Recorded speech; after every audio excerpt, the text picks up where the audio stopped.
रोते बिलखते लोगों की ये तस्वीरें हैं देहरादून के जाखन गांव की। उसी जाखन की जहां इन दिनों बारिश कहर बनकर बरसी। जाखन गांव में बारिश का कहर इतना ज्यादा था कि कई घर जमींदोज हो गए। इसके साथ ही कई गौशालाएं भी इसकी चपेट में आई हैं। आपको बता दें कि देहरादून का जो जाखन गांव है वहां पर बारिश ने अपना कहर बरपाया है, जिसके चलते जो पूरे गांव है उसमें दरारें आ गई और पूरा गांव जो है वो जमींदोज होने की कगार पर है। जिसके बाद जो लोग हैं वो अपने घरों को गए तो किसी का जो आशियाना है वो उजड़ गया है। उसके चलते लोगों के आंखों के जो आंसू है वो आप साफ तौर पर देख सकते हैं, क्योंकि घर की जो पीड़ा होती है वो वही लोग जानते हैं जिन्होंने अपना घर खोया है। आप देख सकते हैं कि पूरा जो गांव है वो किस तरह से, पूरे गांव में जो दरारें हैं वो किस तरह से पड़ी हुई हैं। कई घर जो हैं वो जमींदोज हो गई, कई गौशालाएं हैं जो ध्वस्त हो चुकी हैं। यही आलम इन दिनों पूरे उत्तराखंड का है। पूरे उत्तराखंड में बारिश कहर बनकर बरस रही है। कई जो गांव हैं उनके सड़क मार्ग टूट चुके हैं। कई गांव में बादल फटने के कारण लोगों को कई नुकसान हुआ है। इसके साथ ही लोगों को जो फसलें हैं वो कई जगह जो है वो बर्बाद हो चुकी है। बारिश का कहर आप साफ तौर पर देख सकते हैं। जो जाखन गांव है वो इसका उदाहरण है, ताज़ा उदाहरण है। इसके अलावा थराली में भी यही हाल जो है वो देखने को मिल रहे हैं, जहाँ पर लगातार 2 बार एक ही जगह पर बादल फटने से लोगों को भारी नुकसान जो है वो झेलना पड़ा है। एक बार सुनिए जो जाखन गांव के लोग हैं उनका दर्द।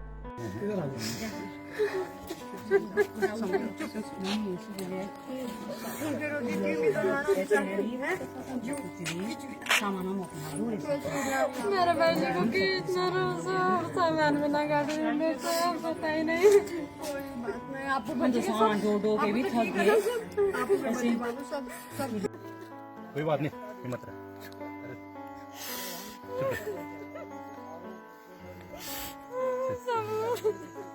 चुप रह।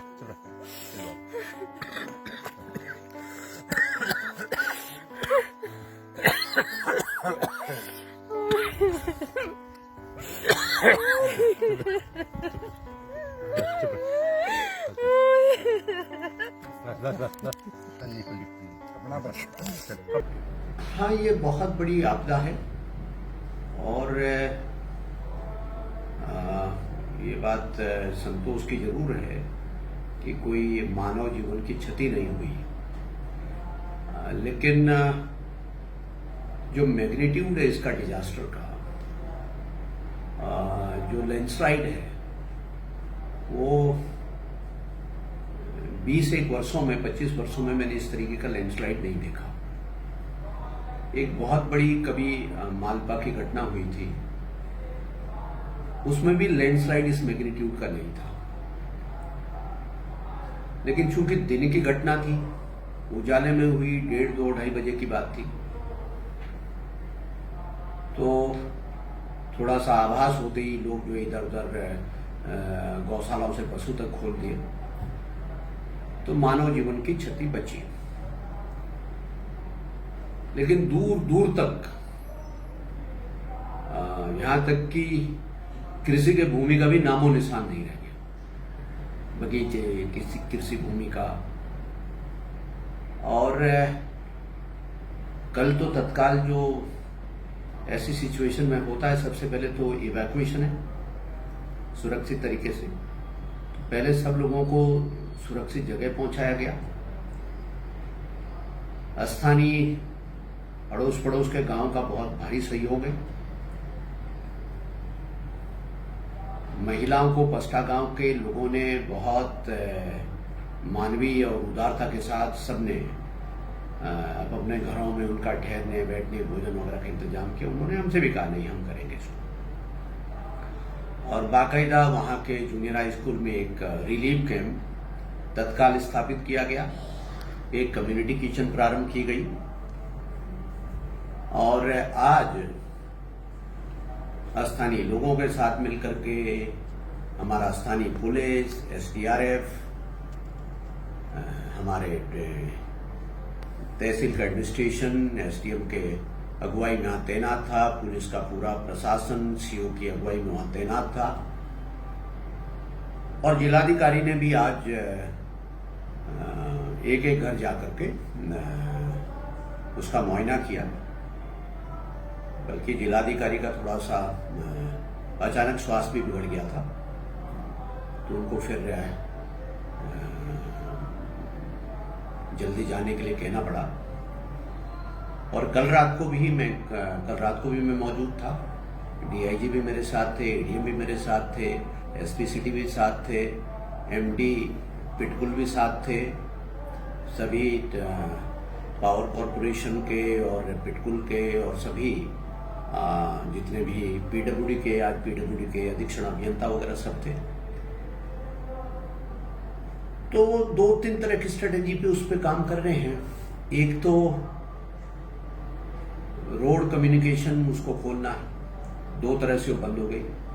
तो कल ही इंस्ट्रक्शन हमने दिए थे कि एक तो हथियारी साइड से जो लैंडस्लाइड की वजह से बंद हुआ है, छोटे मशीनों से काम नहीं चल रहा था, तो आज पोकलैंड हैवी ड्यूटी मशीन वहां पर लगाई गई और एक इंजीनियर को उसके साथ तैनात किया गया।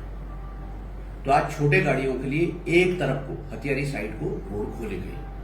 इधर की तरफ तो अभी बहुत दूर की कौड़ी है। इधर जाखन से लांगा साइड को तो अभी बहुत दूर की कौड़ी है, बहुत मेजर डैमेज है। और अभी उसका ये भी समझना बहुत मुश्किल है कि उसका क्या ट्रीटमेंट होगा। फिर भी जो आवश्यक है वो कदम सारे उठाए जा रहे हैं। आज जितना सामान था लोगों का, अनाज के ड्रम हैं, अलमारियां हैं, पलंग है, सामान घर का जो सब होता है, आज उसका पूरा लग करके एडमिनिस्ट्रेशन अभी भी कुछ बच गया है, 10-15% अभी भी बचा हुआ है। उस सब उनका सामान को शिफ्ट किया जा रहा है, सुरक्षित जगह पे भीगे ना, बारिश में खराब ना हो। तो उसके लिए स्कूलों के कमरे, पसरा स्कूल का अभी लांघा जीआईसी के कमरों को खुलवाया गया। अभी लांघा के अंदर एक बहुउद्देशीय भवन है, उसको तैयार कराया गया। मैं अभी सब जगह खुद ही था, एसडीएम सीओ साहब वगैरह सब मेरे साथ थे। तो फिलहाल मेक शिफ्ट अरेंजमेंट, फौरी तरीके क्या हो सकते हैं? फौरी तरीके खाना पीना, सोना, उठना बैठना, टॉयलेट, दवाई, इलाज और शेल्टर, ये मिनिमम इंश्योर करना है। तो उसको भी इंश्योर किया गया है। सर ग्रामीण से वार्ता हुई थी हमारी सर, तो बरसात का मौसम है।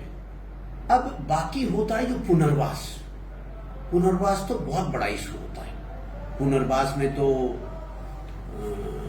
वहीं जहां पर एग्जिस्टिंग गांव था वहीं कुछ कर पाना संभव होगा कि नहीं होगा, या पूरे गांव का नई जगह विस्थापन होगा। और विस्थापन भी ग्रामीण जनजीवन को जो समझने वाले लोग हैं, केवल घर बनाना विस्थापन नहीं होता, उसके साथ उनका पूरा रोजी रोटी का इकोसिस्टम होता है। तो सब वो बहुत लार्जर इशूज है, जिसमें बहुत समय भी लगेगा और बहुत व्यापक तैयारियों की, बहुत एक रणनीति की जरूरत पड़ेगी और बहुत पॉलिसी इंटरवेंशन की जरूरत पड़ती है। तो उसको भी उसमें रखा गया।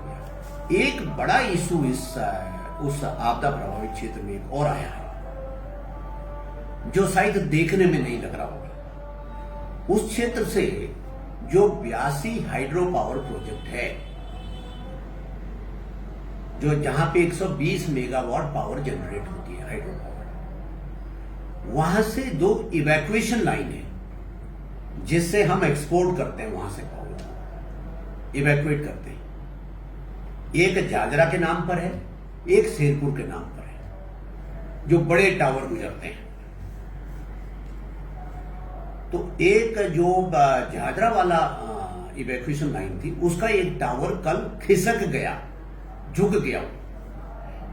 तो उससे खतरा उत्पन्न हुआ कि गिर भी सकता है और पूरी लाइन कोलैप्स कर सकती है। इसलिए इन दोनों ही इवैक्यूएशन लाइन को पावर हाउस से आइसोलेट कर दिया गया, उसको बंद कर दिया गया और कल से ये बंद है। और आज भी एमडी पिटकुल वहां पर मौके पर थे। तो ये इसका ये परीक्षण कर रहे हैं कि वो स्टेबलाइज हुआ या उसमें जो वो सेटलमेंट होने का या सरकने का जो टावर का वो कितना किस प्रकार से इसको दोबारा किस प्रकार से चालू किया जा सकता है। वो एक बड़ा ऑपरेशन है, वो भी बड़ा काम है वो भी, और उससे बड़ा भारी जिसे रेवेन्यू का लॉस हो रहा है प्रतिदिन के हिसाब से, लाखों रुपए प्रतिदिन के हिसाब से, लाखों क्या बल्कि करोड़ों में भी कह सकते हैं आप, प्रतिदिन का लॉस हो रहा है उसको। तो इसको हर तरीके से देखने की जरूरत है। अभी मैं आपके सामने अभी वहीं से ही लौट के आ रहा हूं, कल भी मैं वहां था, आज भी वहां था। कल हम 11 बजे फिर जो IRS है हमारा एक डिजास्टर मिटिगेशन के अंदर एक सिस्टम बनाया है, रेस्पॉन्स सिस्टम की कौन कौन सी चीजें, कल हम उसकी बैठक करेंगे, थोड़ा और रिव्यू करेंगे और क्या क्या और कदम उठाए जा सकते हैं उसके बारे में कल बात करेंगे। तो मुश्किल की इस घड़ी में पूरा डिस्ट्रिक्ट एडमिनिस्ट्रेशन, पूरा हमारा लोकल एडमिनिस्ट्रेशन, पूरी प्रदेश की सरकार ये आपदा प्रभावित ग्रामीणों के साथ है और ये दैविक आपदा है। ऐसा तो हम नहीं कह सकते कि उनके कष्टों की तो भरपाई नहीं हो सकती, तकलीफों की तो भरपाई संभव नहीं है, असीम कष्ट है उसमें।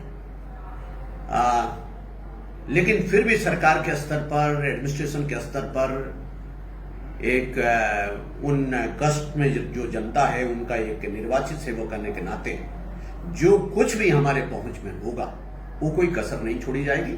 आप लोग जानते भी हैं कि मैं एक्स्ट्रा सेंसिटिव होना अच्छी बात है, मैं इन सब मसलों पे व्यक्तिगत तौर पे भी एक्स्ट्रा सेंसिटिव रहता हूं। इसलिए कल भी मैं रात्रि तक वहां था, जब तक आखिरी तक सारे इंतजाम नहीं किए गए। आज भी उसके फॉलोअप एक्शन के लिए आज भी वहां पर था और जैसा मैंने आपसे कहा कि कल भी इसके लिए हम लोग एक पूरे सिचुएशन को रिव्यू करेंगे और फिर कहां कहां कोई गैप रह गए हैं तो उसको भी फिर फिलअप करने का काम करेंगे। जो कुछ भी संभव हो सकेगा इन पीड़ित लोगों के लिए किया जाए। सर, एक प्राथमिक विद्यालय भी बहुत दशाओं की जद में आया है, तो ऐसे में बच्चों के जो उनका एजुकेशन है उसके लिए कहीं किसी और स्कूल में कोई व्यवस्था की जाए? ये ठीक है, जब स्कूल में आपदा पीड़ित लोगों का कैंप रहेगा तो थोड़ा स्कूल का काम प्रभावित होगा, ठीक बात है। लेकिन आपदा पीड़ितों को राहत सबसे पहले प्राथमिकता है और धीरे धीरे वो डिफ्यूज इस रूप में हो जाएगा कि हम लोग दूसरे विकल्पों पे भी सोच रहे हैं। कल हम सुझाव लेंगे ग्रामीणों को कि और तरीके से क्या क्या हो सकता है। उसमें से कुछ लोग हो सकता है ये प्रेफर करें कि तंबू लेकर के, कोई टेंट लेकर के हम बाहर रहना चाहेंगे, कोई अपने नाते रिश्तेदारों के यहाँ कोई चीज, कोई छानी में शिफ्ट होना चाहेंगे। प्रयास हुआ कि जल्दी से जल्दी हम स्कूल के पठन पाठन को भी बहाल कर सकें और वैसे हम कोशिश कर रहे हैं कि रिलीफ कैंप के साथ ही साथ जो है एक आध कमरे में विद्यालय का जो सामान्य पढ़ाई लिखाई है वो भी चलते रहे। यहाँ पे अभी मैं देखने आई थी तो 10 मकान तो पूरे ही जमींदोज हो गए हैं, लेकिन उसके अलावा भी क्योंकि आसपास के मकान भी खतरे की जद में है तो सभी को हमने अभी तो इवैक्यूएट यहाँ से हटा दिया है और सेफ जगह पे ले गए हैं। साथ ही साथ गौशालाएं भी हैं जो कि जमींदोज हुई है और कुछ पशुहानि बताई जा रही है। तो अभी हमारी पूरी टीम यहीं पे है, क्या कारण रहे होंगे और किस तरह से अब रिहेबिलिटेशन करना है इस पे पूरी चर्चा हो रही है और हम जल्द से जल्द सारी व्यवस्थाएं कर दें उस पर कोशिश जारी है। ग्रामीण विस्थापन की मांग कर रहे हैं। दिखवाते हैं अभी, जैसे क्योंकि ये तो पूरे 10 मकान पूरे ही चले गए हैं और आगे भी अभी असेस करना पड़ेगा कि कितना डैमेज और हो सकता है भविष्य में, तो उसके हिसाब से हम आगे प्रपोजल बनाएंगे। सरकार की तरफ से सारी हेल्प मिले यहाँ पे गांव वालों को, कुछ खाने पीने के, कुछ बच्चे उनकी हेल्प, जो सामान उठाया जाए यहाँ से, कुछ हेल्प ऐसी मिले गवर्नमेंट की तरफ से, बच्चों का हर कुछ हो और सामान रोड के पास पहुँचा दिए। तमाम जिला के अधिकारी यहाँ मौजूद हैं, ऐसे में आपको क्या मांग है आप लोग? पर हम ऐसे सारे जो आ रखे वो तो कोई ऐसी हेल्प हो नहीं रही है, सामान ही ढो रहे हैं, कोई ऐसा हो तो दिख नहीं रहा है, लेकिन वीडियो बना रहे, फोटो खींच रहे, कुछ हेल्प चाहिए उनको, गाँव वालों को।